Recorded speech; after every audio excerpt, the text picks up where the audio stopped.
Welcome everyone, my name's Martin. And I'm Shonagh, and we are just two film fanatics eagerly searching for Deckard's unicorn. That mythical movie experience that might be a dream.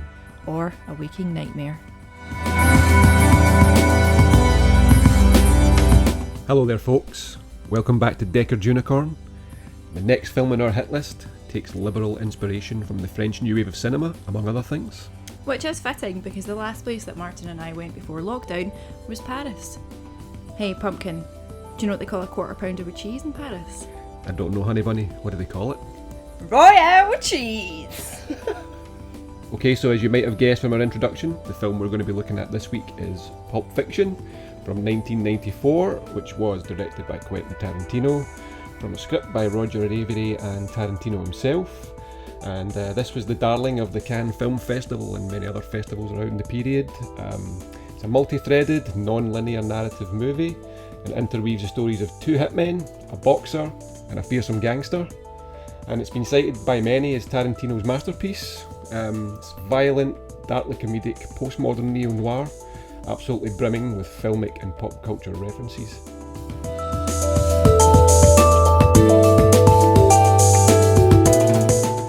So Shonagh, when was the first time you seen Pulp Fiction?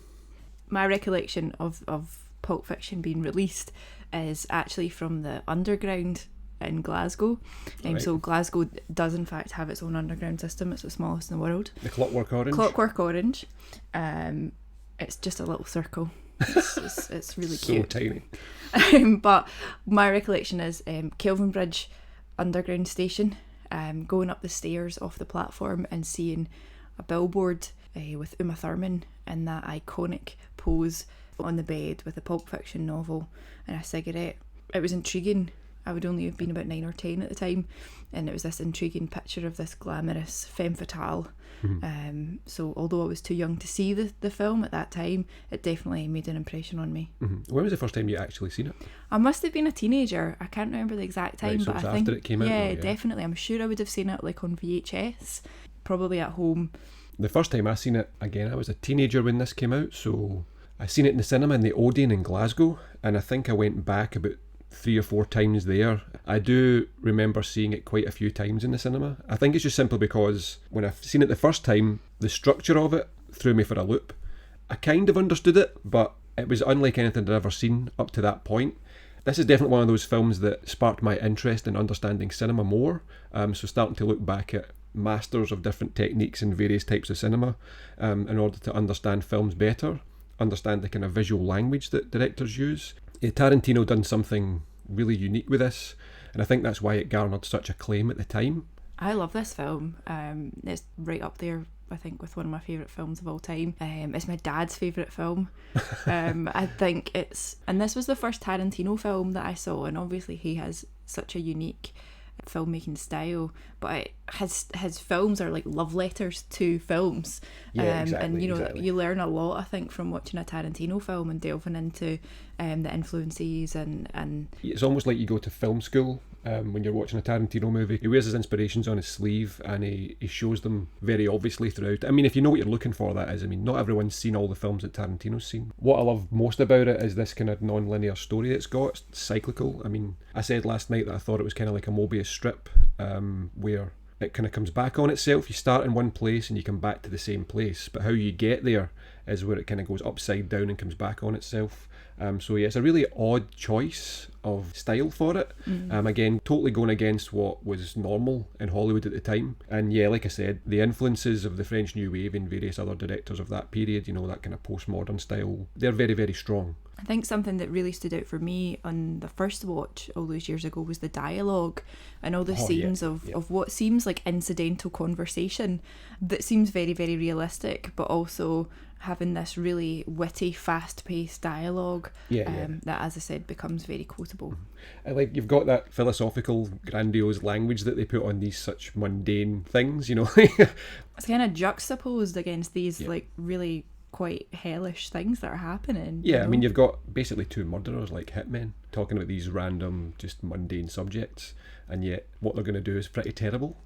Yeah. Obviously, Tarantino's sort of learning his craft still at this point. Stylistically, there's so much going on here, you know, there's so many close-ups. You've got lots of negative space in a lot of the shots where you've got characters standing in the far side of the shot, and there's all this space at the side. I mean, you can say that it's unconventional, but you can say it's used to show that there's something missing, and maybe in that character's life, or there's a person missing from that particular space. It gives that impression. I know that's a technique that some filmmakers use. He also uses a lot of one takes. In particular, there's that scene in the hallway where Jules and Vincent are going to meet those guys who have obviously disrespected Marcellus Wallace. And that scene lasts for quite a long time. I think it was like, we counted 3 or 4 minutes. Yeah. Where they walk along the corridor, they have their dialogue, they stop at a point. And they're discussing the moral implications of a foot massage. So, you know, it's Exactly. really deep stuff. Yeah, the tittle-tattle that we find out later that probably didn't happen, but it's the kind of underground chatter from these hitmen is that, you know, Tony Rocky Horror gave Marcellus Wallace's wife a foot massage, and Tony Rocky Horror. now he's developed somewhat of a speech impediment. Exactly. Thrown out my building for it. But yeah, you've got this kind of, the camera follows them around, and then we're watching from a distance when they're having the rest of their conversation. You always feel like a bit of a spectator. Yeah. You know, it's this kind of bit Voyeuristic watching these two guys have this conversation. And again, knowing what they're then about to do, it's kind of crazy that they're having these blasé conversations where they almost don't seem bothered by what's about to happen. They don't even bring it up. They're not discussing what they're going to do, or who they're going, or you know, who's going to take control of a certain situation, or what if we go in there and we're dealing with this and Yeah, that. they're not planning it, so yeah. it kind of hints that they are very experienced in this field. They're very used to what they're doing. Well, I think that can also lead to it feeling quite scary. Professionals like that, where they don't even consider the odds almost. Like, I think there's a little bit of dialogue at the door where they kind of think about who's in, who might be in there. You know, yeah, it doesn't seem like there's a lot of planning going into it. It's like they've just seen this and done it so many times, and they're just going to go in there, do the job and leave. You know, and it's almost like incidental. Yeah, it kind of sets the scene for them being pretty cool. As far as the arcs in the movie are concerned, I think Jules has probably got the strongest arc. There's argument about this, but I think there's probably 3 main narratives maybe, in that you've got Jules and Vincent, who both have kind of an arc each, even though they're kind of together as a team for quite a lot of it. And then you've got Butch's arc. Again, I think Jules is maybe the strongest one. Butch has definitely got a very strong arc as well. So, you know, Jules is kind of about redemption. He actually comes up against obstacles. His character learns some things about himself and then changes his mindset ultimately, you know, so that's quite a strong arc. Whereas Vincent seems more like he just kind of carries on, even though he comes up against obstacles, like the thing with Mia, you know, Marvin in the car. Yeah. He just kind of like blunders on after it, you know what I mean? Like, not really changed as a person. He just continues to do the same thing. I think the only thing he maybe learns a little bit of humility from Mr. Wolf. Schooled. Yeah, he gets schooled a little bit and he gets put back in his place. But yeah, I think Jules has probably got the strongest arc for me. Yeah, And definitely. that his character sort of learns something and actually is changed by the end of the film. But they both went through the same near-death experience, if you like. Yeah. They're standing side by side, guns out, Yeah. paralleling each other at that point. Exactly. But the path which they both take, which is beset on all sides, but the path that they ultimately take after that is different. So they've taken something different from it. Yeah, definitely. But like I say, I think that shows just how blasé Vincent is about things going forward. You know, he doesn't believe in any of the stuff that Jules believes in. He doesn't see it as a transformative experience. And I think if he had done, he probably wouldn't have ended up dead. Exactly. You know, clearly. Whereas he actually dies simply because Jules isn't there. You know, he's not got his backup man. So when Butch turns up at the apartment and finds the gun, that situation wouldn't have played out like that had had Jules been there alongside Absolutely. Vincent. You know. But also, why wouldn't you just take the gun to the toilet? I mean, you deserved that. It's a good point. But yeah, I think also Butch's arc is very, very strong. You know, you've got the scene where we find out about the watch. Christopher Walken is absolutely amazing in that scene. So we give it a watch. So you find out about that, about his experiences of his father, and we'll get into that scene in a little bit later. But you can see that his father's obviously been through a lot to give Butch that watch. As has his father and his father before him. Exactly. So I think he's kind of a little bit honour bound not to let them down, not to tarnish his name, not to tarnish his own name and his father's name. And obviously you've got the watch there as maybe representative of that. You know, like it's untarnished, even though it's been through so much. Yeah. To get to where it is, and maybe that's the reason why he doesn't take the dive. He's like, no, I'm not going to do it. You know, I'm not going to tarnish my own reputation. I'm going to do what I do best. and I'm just going to leave. There's also an indication in this that Fabienne, his partner, is actually pregnant, although it's never spoken. She does go on a lot about wanting a pot belly. Yeah. So there's that conversation goes on for a while. And then she goes into a lot of detail about the enormous amount of food that she wants to consume. And she's quite a little guy, you know. She's quite a little guy. So, and at one point she comes out of the toilet. She does seem to be brushing her teeth for most of the time that she's in this film. She does, actually. But when she comes out of the toilet and Butch is crashed out on the bed, she indicates that she wants to tell him something, but then she says, oh, well, never mind.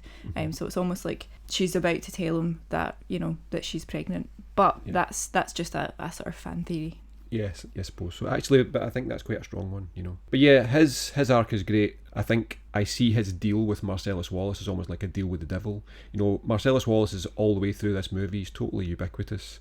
Almost like everything that happens is something to do with him. You know, like the people he's working for and the job that Butch has to do. And, you know, he's talked about in these kind of hushed tones and everybody's really scared of him and everything. Butch kind of makes this deal with the devil, you know, and then goes back on it. And it's like all hell's going to break loose because of that. And as we find out later, you know, he's able to bargain his way out of it. He's got such an amazing arc as well, really. I still think that Jules one is just a little bit stronger as far as how the character comes out of it. And I think it's more about the acting as well, like range of emotions that Samuel Jackson shows in it. And Bruce Willis has kind of just been Bruce Willis a lot. Even though he's really good in it, he's got this kind of almost like a Clint Eastwood style scowl on pretty much all the time. It's kind of his trademark. What I also think is interesting about the way that Tarantino shoots this movie is, again, taking influence from those kind of French New Wave directors like Godard and Truffaut. You have these kind of scenes where the camera is placed in weird positions and, you know, you never see a lot of the time you don't see the subject who's speaking, or you see them in a reflection. You know, like you've got the heads, like for example, when you see Marcellus Wallace talking to Butch, like it seems to be from Marcellus's perspective. You know, and you hear all this talking and chat and you don't know who's doing it. And that adds a little bit of mystery to the character as well. But then you see from behind him, and he's got the kind of band-aid on the back of his head, the plaster. The elastoplast, Martin. Do we know what that means, the band-aids? I never actually checked that out. Well, there is... Is there a theory on that? There's a theory on that. So, supposedly, when the devil takes your soul... He takes it out of the back of your neck. Oh my god! And really? there is some discussion about obviously the contents of the briefcase.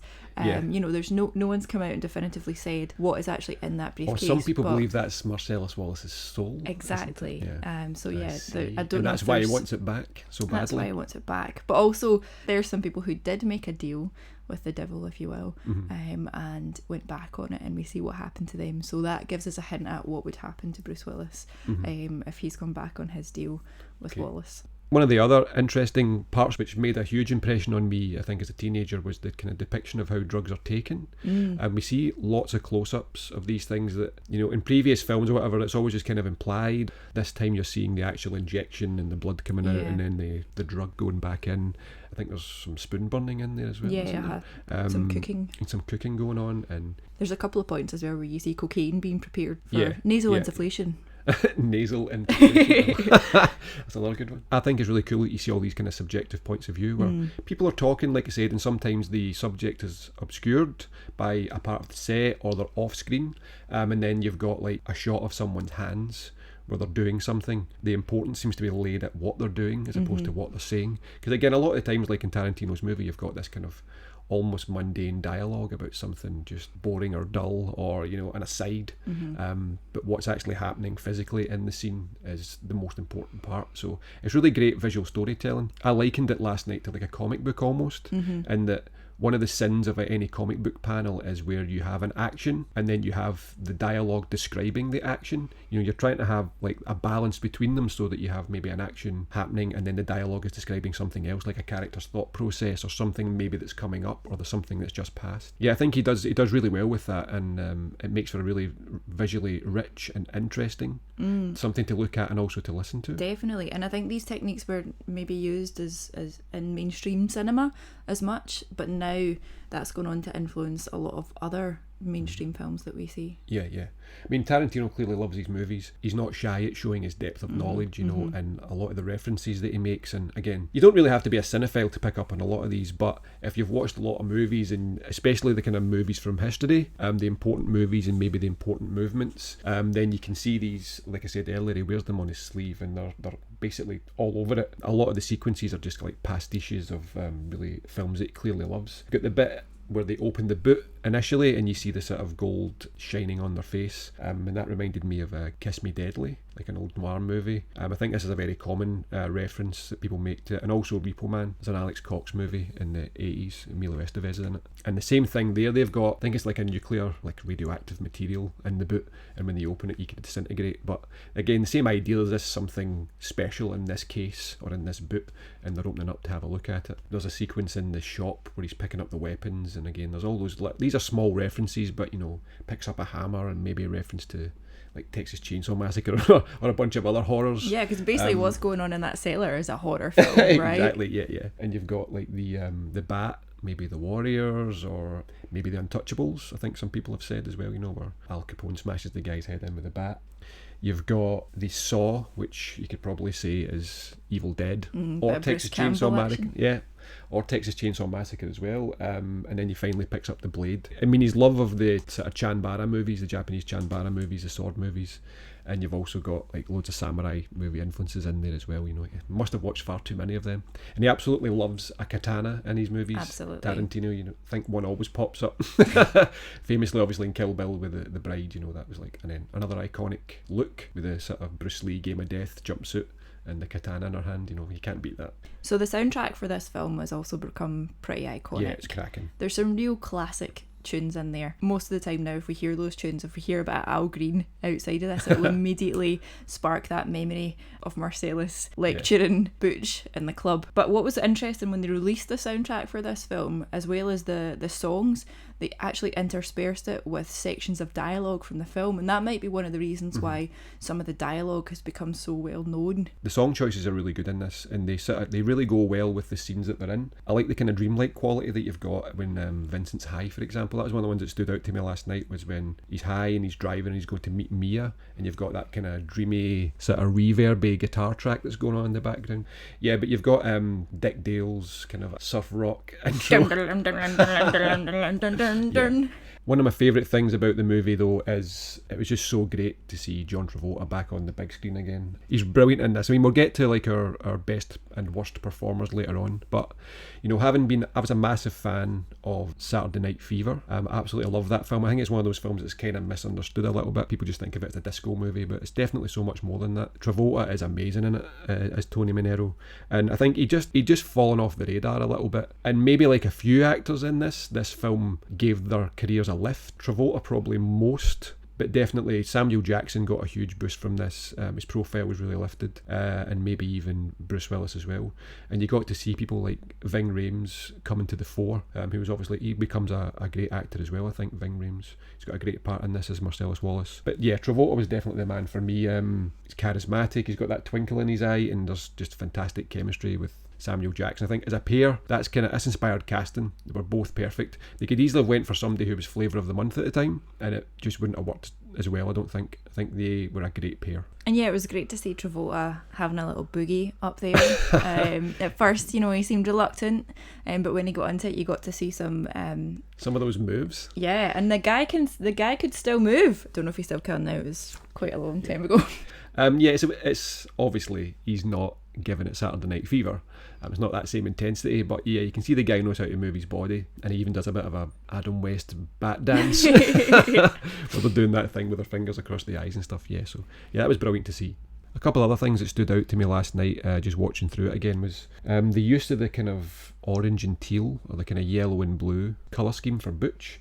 I didn't really notice that at the time, but when you see him as a kid and they go into his living room, it's all gold and yellow, and Christopher Walken's wearing like a blue suit, but then everything after that's the same. He's wearing that kind of burnt orange jacket, and he's got the blue denims on, and just seems everywhere he goes got that colour scheme. Yeah, and the apartment block is that kind of yellow. It's kind of a garish yellow colour. Yeah. But also when he goes to the motel, I guess, where him and Fabian are hiding out, it's a really similar colour. Yeah, it's all over the place. Like, I don't know the direct meaning of that or what Tarantino was going for. I've heard that can sometimes allude to somebody who's really important, like royalty. Like maybe he's the most important figure in the film.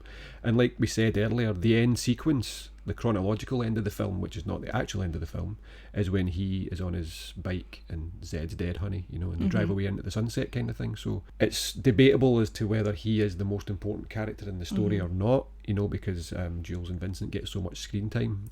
So yeah, that's a debatable one. And I think you also noticed that during Mia Wallace's sort of resurrection, when she gets sort of stabbed in the chest, that on the side table you've got like Operation and Game of Life. Yeah, so I just didn't know if there was any kind of connection with those particular two board games. Yeah, I think there's definitely a connection there. I mean, because they're almost like doctors just about to operate on her. Yeah. You know, and then the Game of Life, because her life is in the balance in that moment. Yeah, and this whole film was kind of like this complex game of life where you're going back to the start, and it's, I didn't know if that was intentional. Yeah, I think it might have been. So there's a couple of great, well actually there's a lot of bit parts in this. A lot of people that sort of drop in and out of the narrative that they're not, these are kind of like side quest characters I was talking about last night, like a computer game, you know, like the whole Mia Wallace thing is just like a side quest essentially. It's not really, the plot doesn't hang on it or anything like that, but it's always been remembered as such an iconic sequence, you know, with them going out, they do the dancing, they go to Jack Rabbit Slim's. You've got Steve Buscemi in there, who's actually the server, which you didn't even notice until then. I can't believe with the amount of times that I've seen this film, and to be fair, I've not seen it, although I've seen it a lot, I haven't seen it in quite a number of years, but yeah, I did not notice that Steve Buscemi who plays their server. I mean, I bet you didn't notice as well that Phil Lamar is Marvin, and he's the guy that does like lots of voices for Family Guy and stuff like that. Absolutely did not notice Yeah, he's that. so famous now, as far as his voice work's concerned. Yeah, Phil Lamar's in there, he's Marvin, unfortunately gets his head blown off. Awkward. You've also got Paul Calderon in there as well. You know, my name's Paul and this is between y'all, that guy. Oh, yeah. He was in The King of New York with Christopher Walken as well, so it's good to see him in there. You've obviously got Eric Stoltz as the sort of drug dealer, the bag man. Who's kind of doing a bit of the dude in he's doing a bit of the dude because he's got the beard and the dressing gown gown, time, yeah. eating these like cornflakes or whatever. Didn't notice a good rug though. Yeah, there was no rug in that room. But yeah, he was, funnily enough, he was actually like the original Marty McFly. Did you know that? No, really? Like, yeah, he was the original McFly, and he was only on the set for a few weeks, and then they decided to go with Michael J. Fox. So I think they made a good choice there. It's kind of a weird bit of trivia there, but yeah, Eric Stoltz, former Marty McFly. Speaking of weird bits of trivia, there's obviously a lot of rumour or lore about Tarantino films being linked. So there's a number of points in this film that kind of link into the wider Tarantino universe, if you like. The 1980 Honda Civic that Butch had to crash. He had to crash it. He had to crash that car. That's actually the same car that was driven by Pam Grier in Jackie Brown. Oh, wow. There's also a theory that the briefcase contains the diamonds from Reservoir Dogs. Ooh, but that's a good catch. The combination on the briefcase is 666. Yes, number of the beast. So that plays more into the idea that Marcellus Wallace possibly the devil. I mean, that's the other thing actually thinking back is when you first hear him when he's speaking to Butch, it's red. Remember, like the club's all red. Yeah, like it's bright red. Like the underworld. Like yeah, it looks like hell or whatever. Yeah. So another connection that I forgot about in the Tarantino universe was that Mia describes the TV show that she was in, Fox Force 5. That's Fox because there are a bunch of foxy chicks. Force is in they're a force to be reckoned with, and 5 is in there's 1, 2, 3, 4, 5 of them. But she describes this group of like female assassins, which sound pretty similar to the group that the bride was in the Kill Bill universe. Yeah, exactly. Like I said, I love that about certain filmmakers where they carry over elements of previous films into the newer ones. And you've got almost like this kind of cinematic universe going on, which is obviously a hot topic these days. Like every studio is trying to develop their own cinematic universes, you know, based on that kind of Marvel template where you've got multiple films all interconnected. I think Universal have tried it recently with the first Mummy movie with Tom Cruise, which fell a little bit flat, but maybe getting back on track with the success of Lee Whannell's Invisible Man movie, which was amazing. That might be another podcast later on. So is there any themes or messages that jumped out at you from this film? I mean, I think the underlying message is don't give another man's wife a foot massage. Yes. Possibly. But yeah, I think for me it's redemption and the opportunity for redemption. Yeah, I think so. Again, Jules, we think he's got the strongest arc in it. So his arc is all about redemption. You know, like he's done some terrible things and he's decided he's going to change his ways. And obviously Honey Bunny and Pumpkin present him with that opportunity with their sort of well, it's not really a failed robbery because it kind of They get away with quite a lot of still money. get away with a lot of money, but it doesn't go the way they think it was going to go. What I think's nice as well about the way that the film ends at the point where Jules and Vincent are leaving the diner, it's almost like Tarantino is giving them another opportunity to relive what happens next and make a different choice. Yeah. I also like it because it ends with Vincent not being dead, so it kind of feels like it's more of a happy ending. That's the other thing though, isn't it? The protagonists in the movie are like really terrible people, but you still love them. I mean, I love those two as a pair. I think they're brilliant. But yeah, what they do is kind of reprehensible. You know, they're contract killers, you know, they're murderers. I think the dialogue really helps, and their sort of banter between the two of them really helps as well. But yeah, definitely redemption is at the centre of it. I think Butch's arc shows a little bit of honour, you know, kind of almost like honour thy father, you know, don't back down, you know, that kind of thing, where he's got a code of honour, he's a fighter, a warrior, and he's just not going to back down. He decides against it at the last minute and takes that path.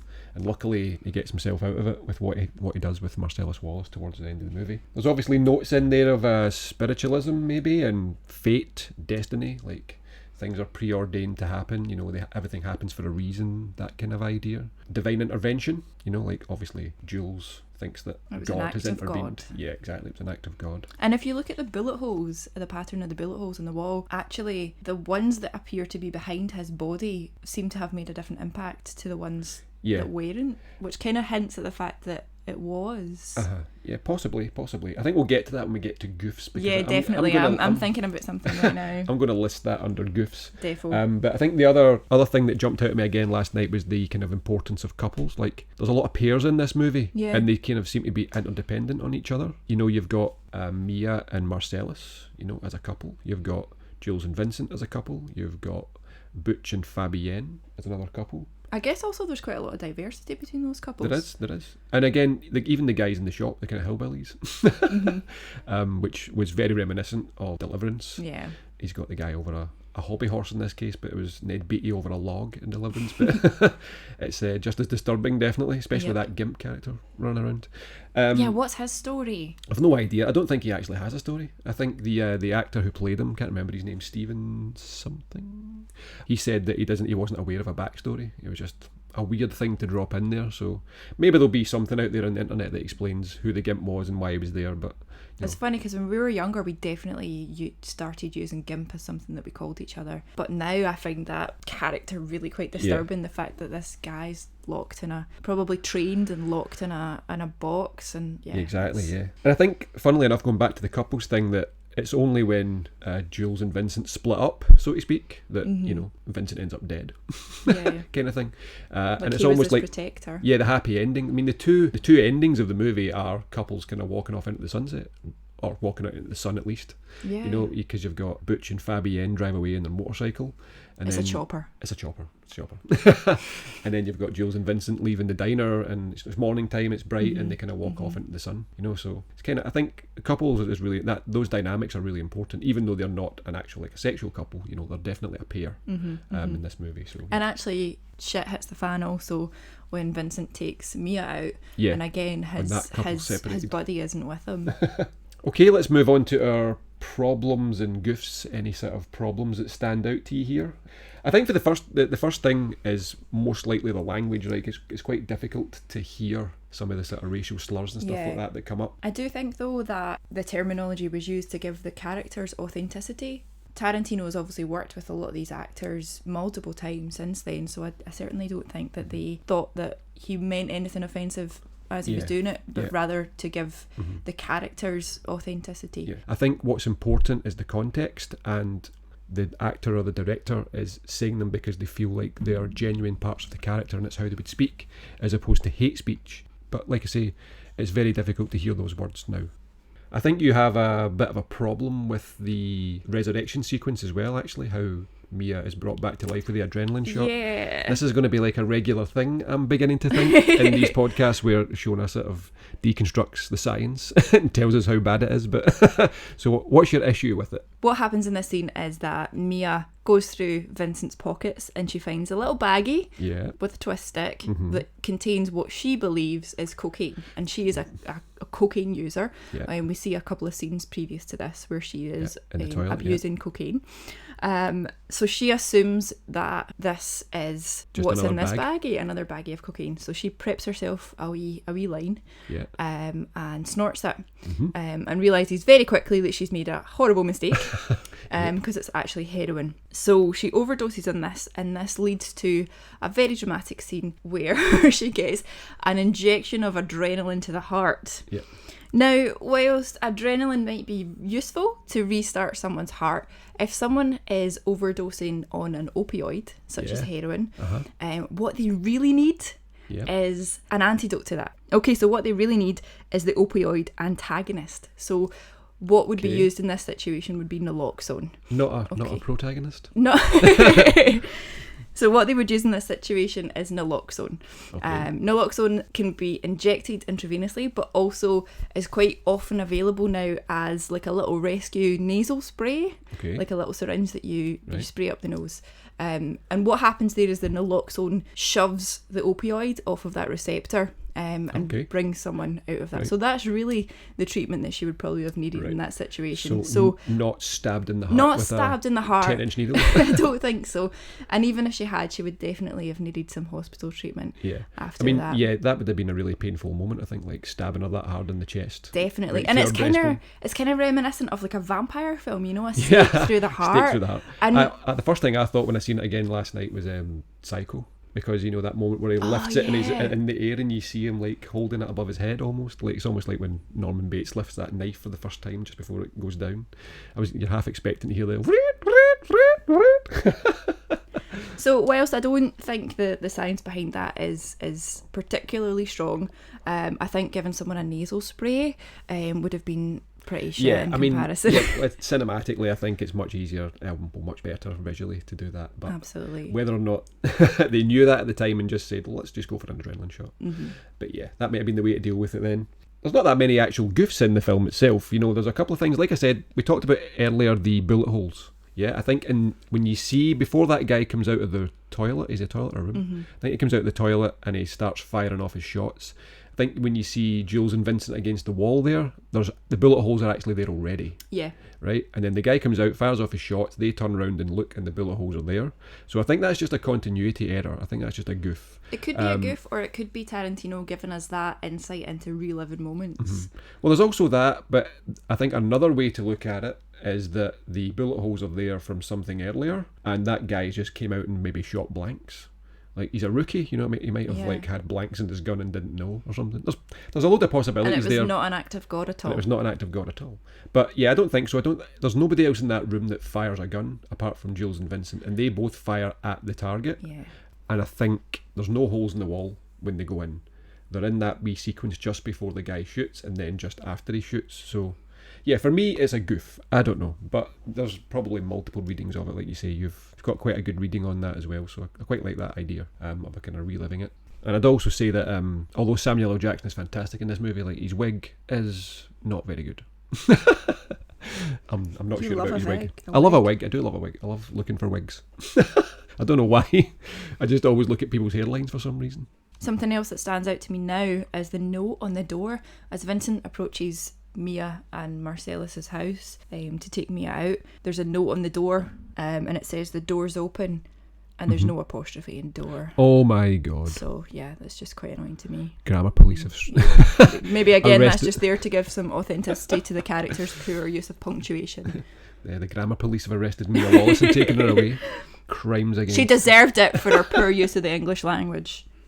Okay, so we'll move on to our memorable moment, our favourite moment in the movie. So one of those movies where there's a whole ton of them and it's really difficult to narrow it down. But for me, it's Christopher Walken's watch monologue. I just think it's absolutely hilarious. It starts off as almost like a tragedy. You know, you're hearing this tale of woe about what this watch has went through. Butch's father's unfortunate demise of dysentery after having a watch up his ass for 5 years, and then, you know, Christopher Walken wears it up there for 2 years. It kind of reminded me a little bit of Robert Shaw in Jaws. You know, you've got this tale of horror from the war, but then obviously it takes this comedic turn, and I just think Walken's gold in absolutely anything. He's just so good. It reminded me of his turn in True Romance, a Tony Scott movie, and he talks to Dennis Hopper. and he's going to kill him. He knows he's going to kill him, but, you know, they have that kind of conversation, but it's all very serious, but then it just turns into a kind of joke. I think Walken's just gold in everything he does. And this is he's just amazing. This is my favourite scene, bar none. I think there's lots of really memorable scenes in this one. I love the Jackrabbit Slims, that whole sequence, but I think Jules's speech, you know, that whole segment. Okay, when he comes into, after he comes into that apartment. Comes into the apartment and he delivers the Ezekiel 25:17 quote, and then dispenses his own brand of justice, or his own, you know, life and death. However, if you do happen to look up a Bible, that quote is not Ezekiel 25:17. No, it is not. Yeah, we found that out, yep. So I definitely looked this up when I was a lot younger, and was pretty disappointed to find out that, you know, the Bible didn't have a Tarantino quote in it. But so the last part is kind of like that passage, like that verse. But the first part, and actually what Tarantino's probably taken influence from here, is a Sonny Chiba film. Yeah. So at the start, that makes far more sense. Absolutely, because we know that kind of cinema has very much influenced. Yeah, his style. Yeah, absolutely. Actually, this almost word for word quote is used at the start of The Bodyguard, and he actually finishes it with, "And you'll know that I am Chiba the bodyguard when I lay my vengeance upon thee." See, that's so where it comes it's from. not from the word of God.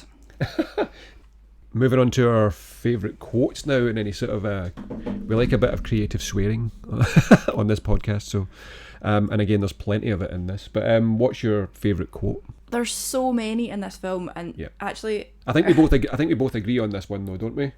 That it's probably Jules's speech, like definitely. the kind of the Bible stroke Sonny Chiba speech. Even though we've just spoke about that, that's actually probably our favourite quote. Yeah, and it's, you know, it's appeared on T-shirts and all sorts of media since then. But there's so many quotable lines in this film that make an appearance at my family gatherings all the time. Yeah. Like, there's not been a nice meal put down to my father that he's not exclaimed, "That is a tasty burger." That's a classic. Absolutely. Big Kahuna burger. That's a little bit more information than I needed. Yeah, I think it's funny how some of these quotes and lines from the movie have come into common parlance. Like, people use them all the time in certain situations. Correctamundo. Exactly.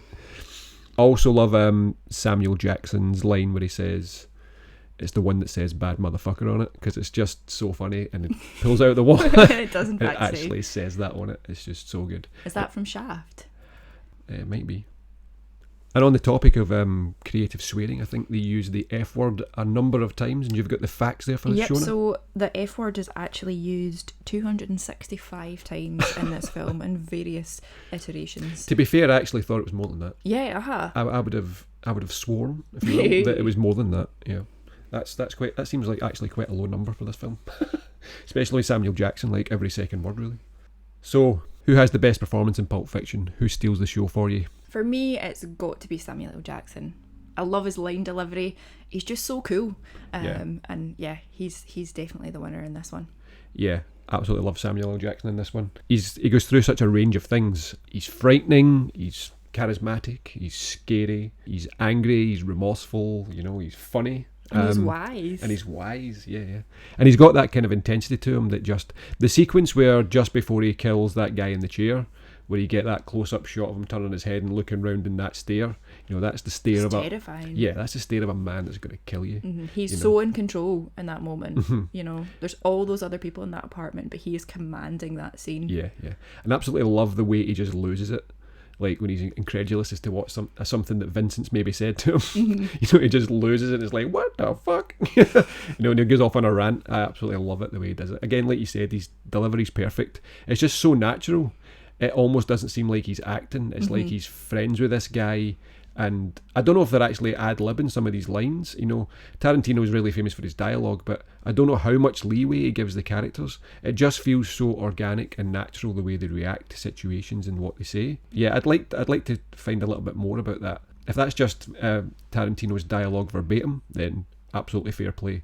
But it does seem to me like there's a tiny wee bit maybe of kind of their interpretation of how it should be said or done, and you know, they're improvising maybe just a little bit. Yeah, they definitely made the dialogue their own.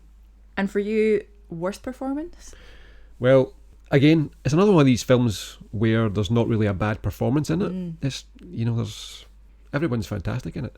But the only one that stands out as a little bit odd is just right at the very end, when Winston Wolfe goes to the car crushers to get rid of the car, and the lady called Rachel that comes out with him. Raquel, yeah.